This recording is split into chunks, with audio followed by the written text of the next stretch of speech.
بسم اللہ الرحمن الرحیم والصلاة والسلام علی رسولہ الکریم اما بعد۔ معزز سامعین کرام، وضو نماز کی اہم ترین شرط ہے۔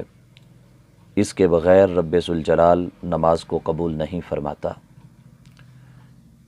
وضو اس حیثیت کے ساتھ ساتھ مستقل طور پہ اللہ کی عبادت بھی ہے کہ وضو کرنے سے خالق کائنات جل جلالہ اپنے بندے سے راضی بھی ہوتا ہے، اس کے گناہوں کو بھی مٹا دیتا ہے اور اس کے درجات میں بھی اضافہ فرماتا ہے۔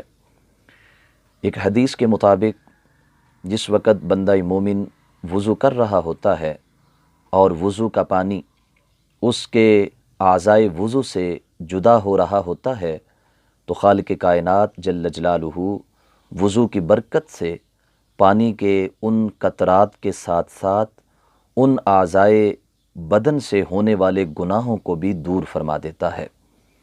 اور جس وقت وضو مکمل کرنے کے بعد مسلمان مسجد کی طرف بڑھتا ہے تو ہر قدم پہ اس کا ایک گناہ مٹا دیا جاتا ہے، ہر قدم پہ اس کا ایک درجہ بلند کر دیا جاتا ہے۔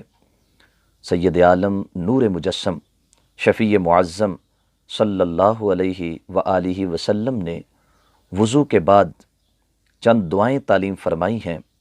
ان دعاؤں کو جب ایک مسلمان اپنا معمول بنا لیتا ہے تو ان دعاؤں کی برکت سے نہ صرف اس کے گناہ مٹتے ہیں، نہ صرف اس کے نامہ اعمال میں نیکیوں کا اضافہ ہوتا ہے، بلکہ رب ذوالجلال ان دعاؤں کی برکت سے اس کے لیے میدان حشر میں اپنی رحمت کی چھاؤں کا اہتمام بھی فرماتا ہے۔ رب ذوالجلال ان دعاؤں کی برکت سے اس کے لیے جنت کے دروازے بھی کھولتا ہے اور اس سے راضی ہونے کا اعلان بھی فرماتا ہے۔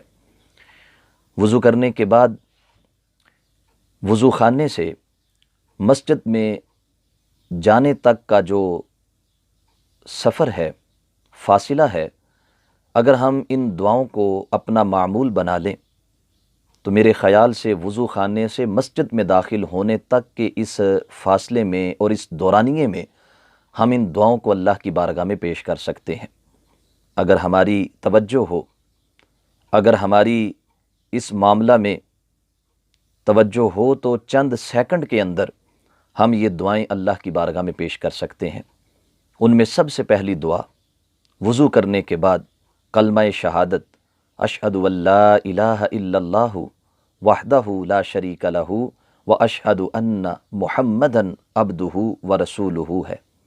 جبکہ اس کے ساتھ یہ دعا پڑھی جائے اللہم اجعلنی من التوابین واجعلنی من المتطہرین واجعلنی من عبادک الصالحین۔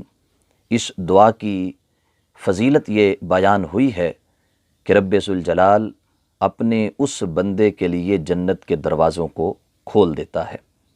جبکہ ایک دعا جس کے متعلق ہمارے آقا صلی اللہ علیہ وسلم نے یہ فرمایا کہ جب وضو کرنے کے بعد مسلمان اس دعا کو مانگتا ہے تو اللہ کے حکم سے اس دعا کو ایک کاغذ کے اوپر تحریر کر کے اس پر مہر لگا دی جاتی ہے اور اسے محفوظ کر دیا جاتا ہے۔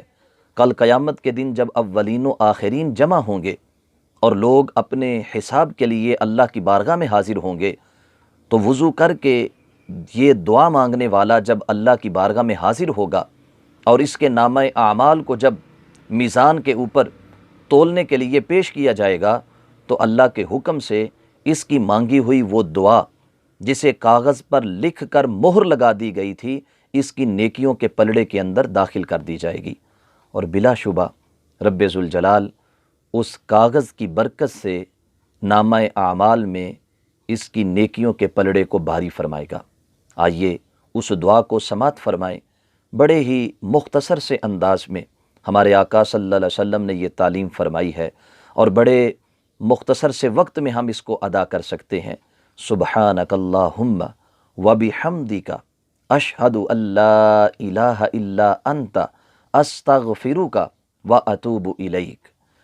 سبحانک اللہم وبحمدک اشہد ان لا الہ الا انت استغفرک واتوب الیک، سبحانک اللہم وبحمدک اشہد ان لا الہ الا انت استغفرک واتوب الیک۔